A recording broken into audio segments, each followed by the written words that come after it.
Bienvenidos a Más Allá de Mí, un espacio para encontrarnos con nosotros mismos y con Dios. ¿Qué tal? Bienvenidos de nuevo a este podcast Más Allá de Mí. Vero, pues bienvenido. Hola Alexander, ¿cómo estás? Bien, gracias a Dios. Después de una ausencia, esperamos que hayan disfrutado el capítulo pasado donde Ale nos acompañó. Y pues bueno, el capítulo de hoy, ¿de dónde vengo? ¿Qué podemos esperar de este capítulo, Vero? Principalmente seguir teniendo herramientas para descubrirme, para conocerme y ver de dónde vienen mis pensamientos, de dónde vienen mis creencias, de dónde vienen mis actitudes, cómo se fueron formando a lo largo del tiempo, a lo largo de mi niñez, y a partir de ahí, ¿qué puedo hacer para mejorar? ¿Qué puedo hacer para seguir trabajando? ¿Qué puedo hacer para ponerme un objetivo nuevo y también ir abandonando lo que ya no me sirve? Desaprender lo que necesito desaprender y continuar con lo que me ayuda hacia donde quiero llegar. Claro, entonces veíamos en los primeros dos capítulos que hablamos de quién soy, cómo me empiezo a autodescubrir, a autoconocer, conceptualizarme a mí mismo, y creo que es importante entonces notar que nuestro presente definitivamente está influenciado por nuestro pasado, y entonces si yo pretendo saber quién soy, tengo que saber pues de dónde vengo, de qué es todo esto que tú decías de las actitudes, las creencias, los hábitos, los valores que me inculcaron de pequeño, y como en esa etapa donde pues tal vez soy muy sensible, no sé cómo ponerlo. Como perceptivo. Ándale, muy perceptivo. Incluso el ejemplo que suelen dar, que los niños son como una esponja, pues bueno, estoy siendo una esponja y reteniendo muchas cosas que en una edad adulta o después de una adolescencia donde me empiezo a formar mi carácter, mis ideas propias, etcétera, descuidamos este aspecto de nuestro pasado, y entonces suponemos que todas estas ideas pues son mías, todas estas actitudes son mías, todos estos valores son míos, y hacemos un poco a un lado el hecho de que pues tal vez estoy determinado por muchas cosas que sucedieron en mi pasado o por muchas cosas que me inculcaron mis propios padres, ¿no? Claro, y nos empezamos a cuestionar cuando nos damos cuenta que tal vez nuestros papás no son perfectos, no son esos superhéroes que tal vez de chiquitos creíamos que eran, y llega un punto donde me empiezo a cuestionar si pienso igual que ellos, si comparto sus mismos ideales, sus mismos valores, pues recordando que también ellos vienen de cierto estilo de crianza, de ciertos valores que ellos usaron tal vez como herramientas para criarnos porque ellos piensan que es lo mejor para nosotros y la gente hace lo mejor con lo que tiene, pero pues yo soy una persona que crece, que se independiza y que puede elegir tomar lo mejor de lo que me dieron, pero también ir retroalimentándome de aspectos del exterior que no necesariamente vengan de mi familia y que yo puedo ir aprendiendo y desaprendiendo lo que tenga que desaprender. Claro, o sea, digo, y entonces evidentemente yo no soy simplemente quien soy o quien creo que soy por mi historia, por mi vida, sino soy también cómo me han marcado mis papás y también cómo lo marcaron ellos sus papás, y así sucesivamente, ¿no? A veces creemos que este contexto macro de cultura, sociedad, historia de la humanidad, etcétera, aplica para un colectivo, aplica para, pues bueno, los mexicanos tenemos toda esta historia y toda esta cultura cargada por generación tras generación, etcétera, cuando en lo individual, en lo particular, pues nosotros también somos marcados generación tras generación y por la historia y el contexto de nuestra familia, y todo eso pues tiene que aterrizarse en algún momento en el tiempo presente que somos nosotros, y nosotros vamos a pasarle, si así es el caso, a nuestra familia, a nuestros hijos, igual, como esta marca, ¿no? Pero lo importante de lo que tú dices, de en cualquier momento yo puedo tomar conciencia de todo esto y pues también discernir, ¿no? Y de alguna manera pues filtrar o entender con qué me quiero quedar, qué quiero empezar a desarrollar, qué quiero empezar a cambiar, qué patrones quiero empezar a romper de alguna manera, que no quiero repetir, pero también que quiero valorar que me hayan dejado y que tal vez puedo incluso reforzar, ¿no?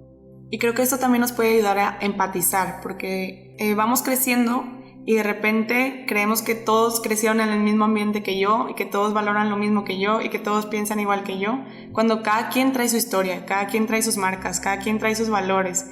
Entonces también nos puede abrir un poquito los ojos acerca de las personas que me rodean y también para ir eligiendo, como yo ya elijo lo que yo quiero valorar, lo que yo pienso, las actitudes que tengo, entonces también puedo elegir con quién me quiero relacionar, si va de acuerdo a lo que yo busco o si no va de acuerdo a lo que yo busco. Claro, que es esa evolución de este concepto que tenemos como familia. Discutíamos o platicamos cómo somos marcados por nuestra propia familia, sobre todo en nuestra infancia, pero en algún momento dado tengo que escoger, pues, quién me va a marcar, por así decirlo, quiénes son los que me influencian de una manera más, pues, importante, ¿no? Que pueden ser mi círculo social, mentores, gente a la que yo admire, testimonios y eventualmente, pues, una pareja y una nueva familia. Que bueno, ahora sí, metiéndonos un poquito más en tema, la familia, que tanto, pues, afecta el de dónde ven. Es bien sabido que la familia es el primer contexto social del niño. De ahí salen las primeras figuras significativas y se va creando esta identidad y esta personalidad de la que hablábamos en el primer capítulo. Se va formando la manera en que se empiezan a desarrollar y se empiezan a relacionar con los demás y cómo ven el mundo y aprenden a tomar decisiones y aprenden las actitudes que tienen frente a ciertas cosas y aprenden a valorar ciertas cosas y como tú decías, son como una esponja que todo lo que perciben lo van introyectando y lo van procesando y van creando su propia manera de ver el mundo, que es también lo que hablábamos un poco en el primer capítulo. Sí, de hecho, ahorita que lo mencionas, me llama muchísimo la atención los conceptos de los primeros capítulos, el autoconcepto y la autoestima, que uno era más este concepto que tengo de mí mismo a partir de lo exterior, de los ámbitos o los factores exteriores, y la autoestima es cómo percibo a mí mismo en lo interior, cómo valoro ese autoconcepto que tengo. Y entonces, pues claro, la familia, que es, como tú decías, el primer contexto social, o mi primer contexto para acabar pronto, pues evidentemente son los primeros que influencian, más bien influyen en cuál es ese autoconcepto y cómo voy desarrollando mi autoestima. Claro, cabe recalcar que el autoconcepto, a pesar de ser como expuesto a retroalimentación externa, es algo que después yo ya me creo, o sea, que así soy y lo voy introyectando, entonces mi autoconcepto ya es como yo me defino, que se va formando desde lo que yo ya tenía más la retroalimentación de los demás. Entonces, claramente el niño se va a ver afectado por la forma en que lo tratan sus padres, en qué tanto se involucran con sus emociones, en qué tanto se involucran en poner límites, en qué tanto le dan importancia a su desarrollo. Y es por esto que en este capítulo les vamos a hablar acerca de una teoría de estilos de crianza que pues de autores les podría decir Steinberg, pero ha sido influenciada por muchos autores y es bastante conocida. Esta teoría habla de 4 estilos de crianza: el autoritario, el permisivo, el democrático o autoritativo y el negligente. Que de hecho creo que es con lo que estamos familiarizados, pues muchos de nosotros, fuera del ámbito psicológico, todos alguna vez hemos escuchado sobre si tus papás fueron autoritarios o permisivos. Ya la parte tal vez de democrático y negligente es lo que tal vez no estamos tan familiarizados en general. Exactamente. Y por lo mismo de que 2 son muy conocidos y se habla mucho cotidianamente, vale la pena aclarar qué sí es y qué no es, para que no haya como tantas confusiones. Perfecto. Entonces, el primero, el autoritario, me suena a, pues no sé, como una dictadura, que está permitido, que no está permitido, punto. Claramente es muy parecido a eso. Los padres fungen como este ser de autoridad que creen que a base del miedo van a lograr el respeto y la obediencia, y se basa en muchos límites firmes con nada de flexibilidad que ellos mismos ponen y no se mueven para nada, y aparte no se toma en cuenta como la parte emocional, se dejan muy fuera, normalmente son muy fríos con ellos y claramente puede estar desarrollada porque así los criaron a ellos y creyeron que así iban a ganar todo el respeto que se necesitaba. Ya. Yo pensando un poquito más a nivel social, lo que podemos ver diferencias entre generaciones. y también porque cada generación está marcada diferente con ciertas actitudes. Los millennials son de cierto tipo, los baby boomers son de cierto tipo, los hippies en su momento fueron revolucionarios porque se alejaron completamente de la autoridad, etcétera. Pues mucho tiene que ver esto, ¿no? Mucho tiene que ver el estilo de aprendizaje, el estilo de crianza que obtuvieron. Y entonces creo que el autoritario es con el que están más familiarizados tal vez muchos de nuestros papás, pensando en esta generación X de baby boomers, ¿no? Que claramente, a pesar de que pueda haber una obediencia muy marcada, no hay introyección y no hay reflexión de por qué están los castigos. Entonces, pues cuando no está la figura de autoridad, pues sigo haciendo lo mismo. ¿Por qué? Porque nadie me explicó, porque no lo entendí, porque no lo introyecté, porque simplemente obedezco a una autoridad a base del miedo. Pero no significa que me lleve a la reflexión para yo saber actuar cuando crezca, por ejemplo. Claro, estoy condicionado al castigo. Así, obedezco en sentido de que hay alguien que me pueda castigar si no obedezco. Exacto, evito el castigo, simplemente. Y del otro lado entonces estaría el permisivo. Sí, por el otro lado están estos papás que quieren compensar como todas las necesidades emocionales de los niños, que no se frustren, y por lo tanto son demasiado flexibles con los límites. Y si ponen cierta consecuencia, muchas veces no la cumplen porque no se va a frustrar, no se va a sentir mal, y muchas veces hay una necesidad escondida de no me voy a dejar de querer. Claramente hay también una necesidad de parte de ellos, así como en el otro lado de los autoritarios hay un miedo a perder el respeto de sus hijos y a perder el control. Por este otro lado puede haber un miedo de no me van a dejar de querer si soy muy duro, si soy muy frío. Entonces se toma mucha responsabilidad por esta parte emocional, pero al no haber límites, los niños crecen sin aprender la tolerancia a la frustración, por ejemplo.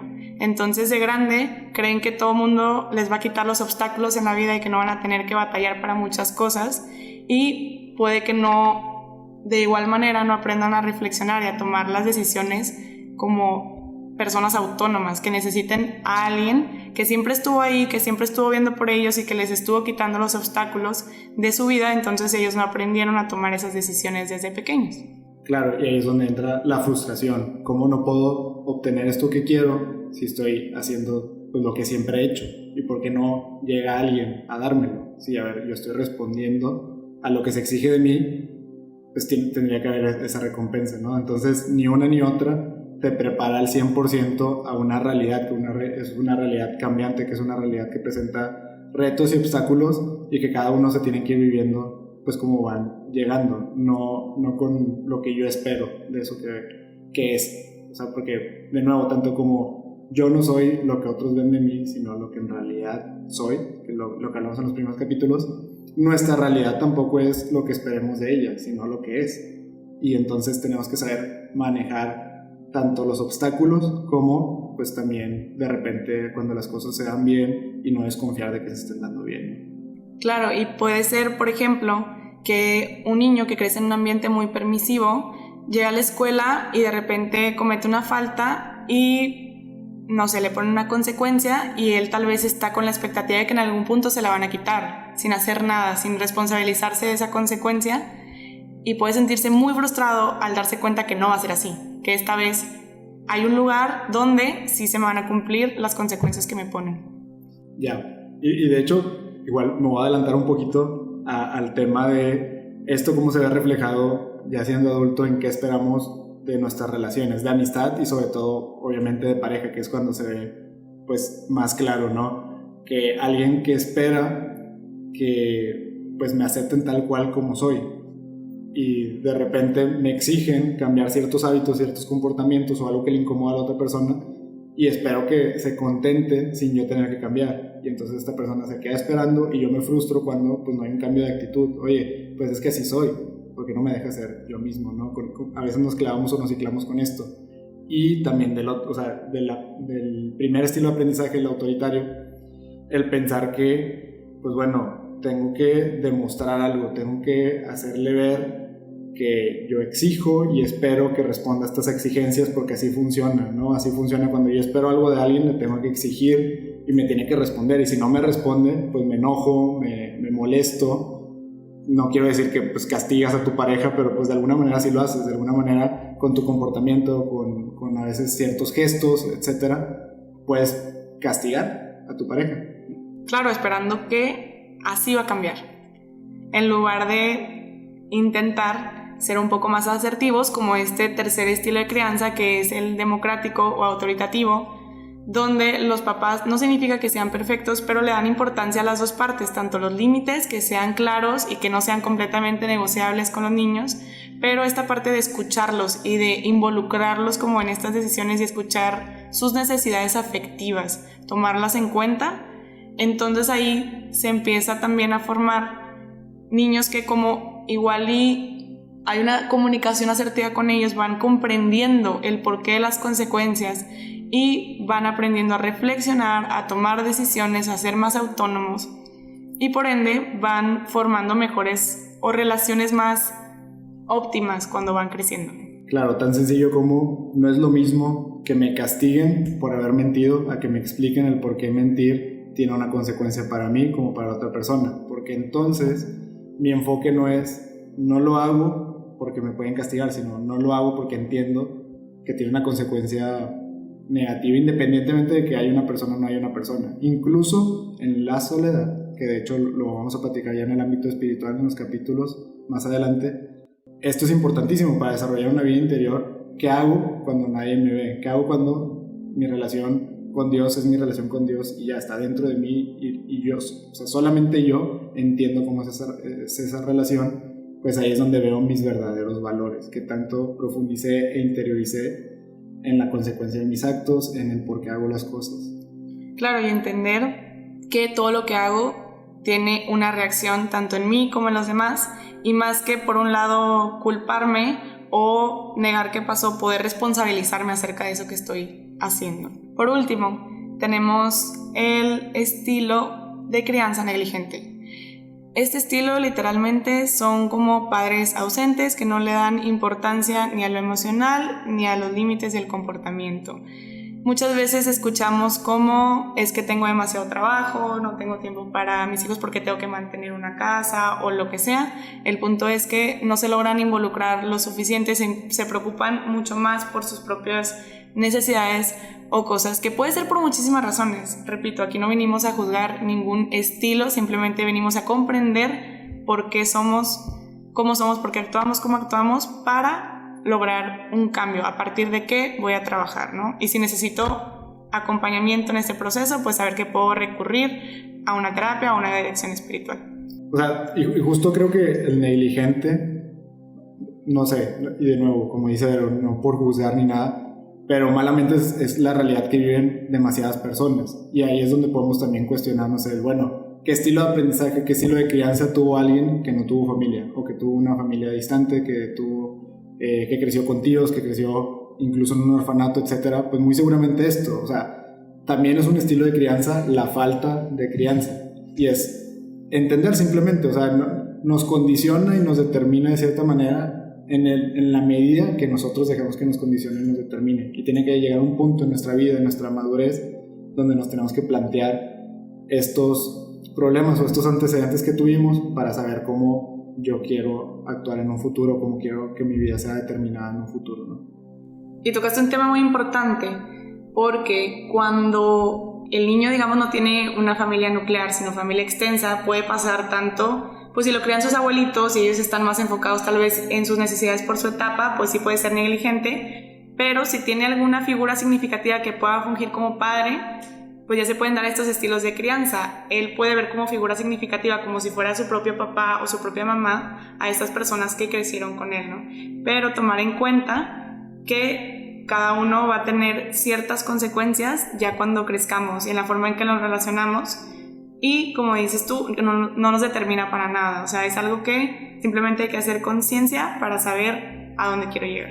Claro. Bueno, y ya por último, en tema de estilos de crianza, pues solo entender que esto es descriptivo. Y entonces puede haber una combinación de los 4 estilos, puede haber un estilo muy cargado o muy presente, pero pues de nuevo es solamente describir de alguna manera el de dónde vengo para pues entender quién soy y a dónde voy, ¿no? Sí, justo puede haber un papá autoritario y el otro permisivo, entonces están los dos polos opuestos y pues el niño medio confundido no va a saber qué esperar bien, ¿no? Si se empieza a mezclar, pero como tú dices es descriptivo, entonces no es como determinado de que nada más autoritario, nada más permisivo, nada más negligente. Perfecto, y entonces eso nos lleva, ahora sí, el propiamente, eso yo como lo puedo ver tal vez manifestado en mi presente. Esto es más bien de dónde vengo, estilos de crianza que me fue marcando, bueno, hoy por hoy, qué actitudes, qué estilos tal vez, de manera de relacionarnos podríamos ver. Sí, existe otra teoría que es la de John Bowlby, que es de los estilos de apego. Apego entendiéndose como este vínculo que el niño tiene con la madre desde bebé, ¿no? Necesitamos a la madre cuando nacemos para sobrevivir. Claramente no somos independientes y nacemos con esta necesidad, y es una necesidad de supervivencia de que alguien responda al principio por nosotros. Pero según cómo vaya respondiendo, digo, puede ser la madre o pues sí, normalmente es la madre, pero pues es una figura significativa que esté íntimamente relacionada con el bebé, es cómo se va dando este apego y se va formando desde bebés y luego de niños y luego de grandes y se va reforzando. Igual, tal vez podemos hacer conciencia y puede ser un poco más complicado como de borrar totalmente este estilo de apego. ¿Por qué? Porque fue desde bebé, pero aún así podemos actuar, podemos decidir, tenemos conciencia, entonces lo importante es ver dónde tal vez mi estilo de apego está influyendo en mis relaciones interpersonales y qué puedo hacer a partir de ahí. Este autor habla principalmente acerca de 3 estilos de apego. El primero es el apego seguro, el segundo es un apego inseguro, conocido como ansioso o ambivalente, y el tercero es un apego inseguro evitativo. O sea, en realidad, pues hay 2 estilos, seguro e inseguro. Dentro del inseguro, pues ya vemos un poquito marcado el ambivalente ansioso y el otro es el evitativo, ¿no? Que sí. Creo que hay como pequeña advertencia o hacer un pequeño paréntesis, invitando a los que nos están escuchando a entender que estos estilos de apego sí están un poquito más determinados, es decir, en nuestra formación son, por ponerlo de una manera, primarios, o sea, es decir, se determinaron desde que estábamos demasiado pequeños y entonces no fueron racionalizados realmente, sino más como adquiridos, heredados, y entonces la invitación es a entender nuestros estilos de apego, tanto como identificamos los estilos de crianza, pero entender cómo puedo trabajar con mi estilo de apego, ¿no? Digo, en sentido o con la intención de que sepan que esto se puede trabajar, pero no hacernos ilusiones de cambiar radicalmente mi estilo de apego, que no tendría que ser tampoco nuestra intención, sino, o sea, el entenderme no necesariamente involucra cambiar drásticamente algo de mí,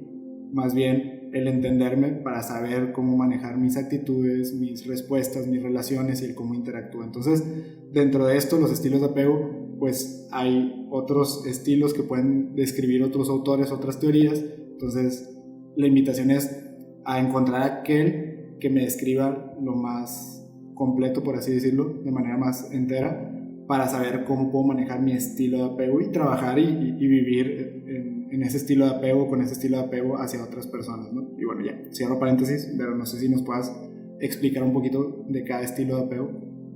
Claro, el apego se podría decir ideal, se podría encontrar en diferentes teorías siempre como un estilo óptimo o un estilo que sería como el ideal, pero que claramente encontramos mucho de los demás estilos.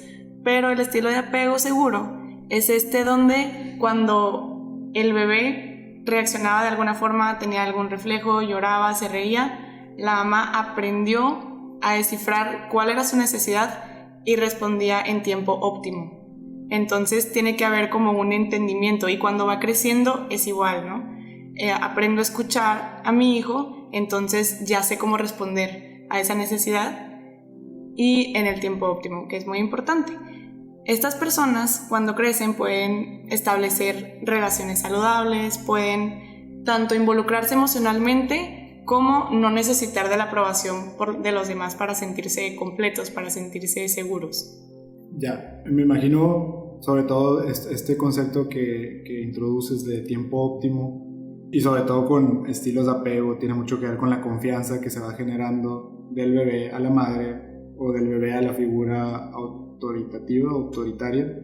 Y así mientras vaya evolucionando, mientras va creciendo la persona, pues tanto como la confianza que se va construyendo o se pierde. O sea, lo importante es eso, en tiempo óptimo, que en un momento dado se puede perder muy fácilmente la confianza igual acá. O sea, si no se responde a tiempo, pues se pierde una oportunidad de demostrar o de dejar un precedente de un buen estilo de apego, por así decirlo. Claro, y también de la forma correcta. Sí, todas las veces que llora, yo pienso que el bebé tiene hambre y siempre lo estoy alimentando, no estoy respondiendo de manera óptima a su necesidad, sino más bien no estoy aprendiendo a escucharlo, estoy haciendo lo que yo creo que necesita.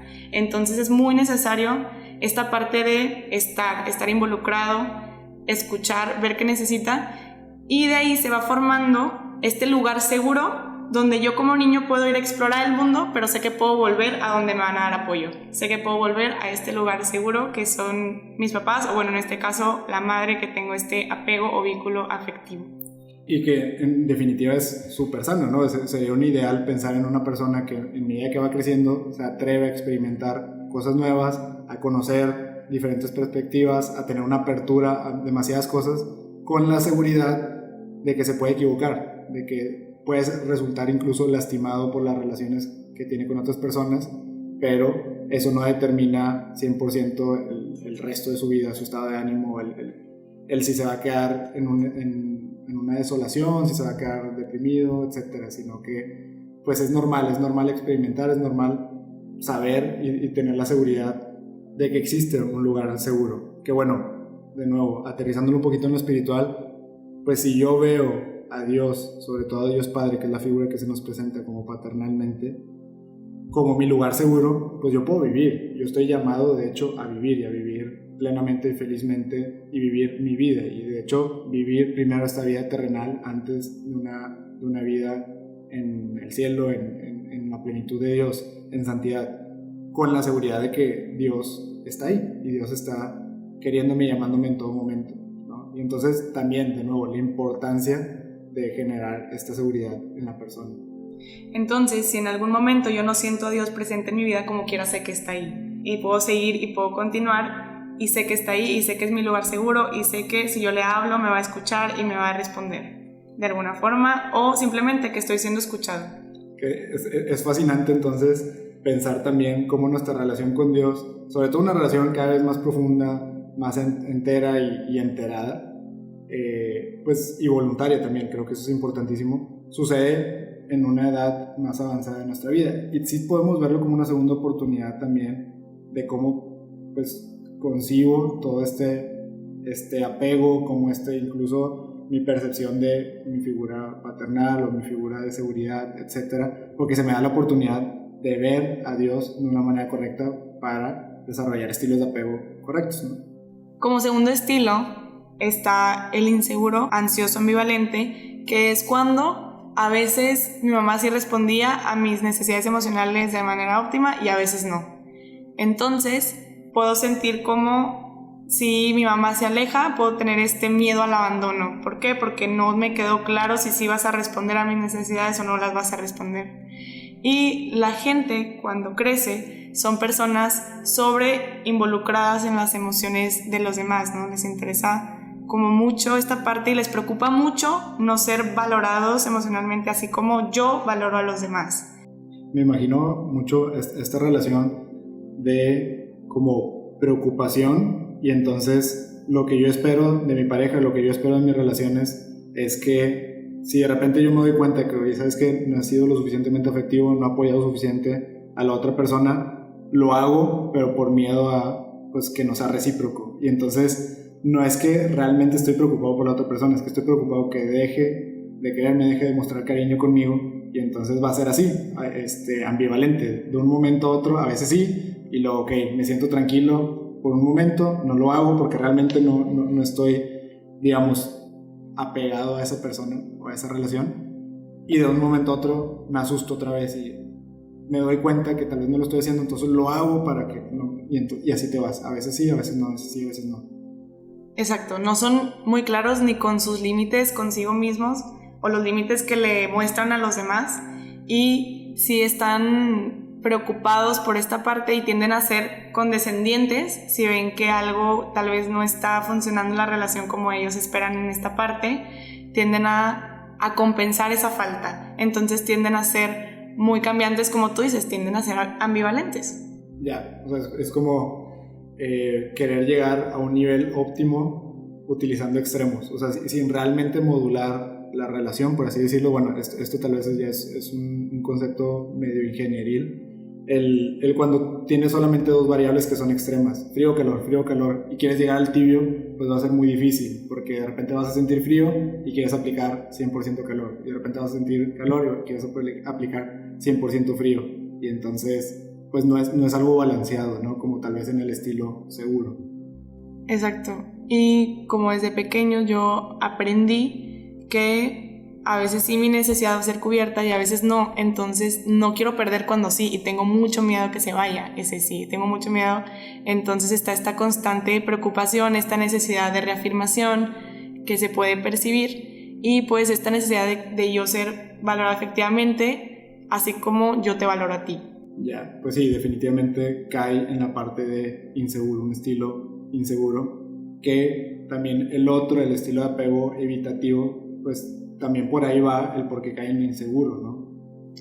Exactamente, no se muestra adecuadamente involucrado emocionalmente con la otra persona. En ninguno de los dos casos pasa. En el caso del tercer estilo de apego, es el inseguro evitativo. En este estilo de apego es muy interesante. ¿Por qué? Porque desde bebé aprende a, no importa qué tanto llore, mi necesidad no va a ser saciada.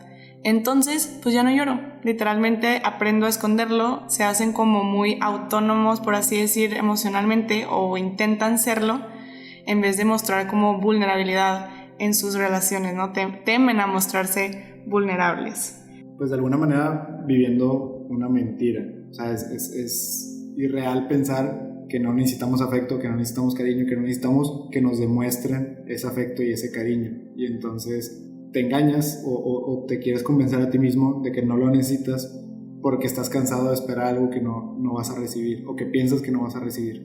Claro, y esto se da por un rechazo constante de los progenitores cuando el niño o el bebé buscaba saciar esa necesidad afectiva, esa necesidad de atención, o hasta necesidad básica, ¿no? De alimento. Entonces, cuando crecen, realmente buscan una relación íntima con los demás, pero batallan mucho, ¿no?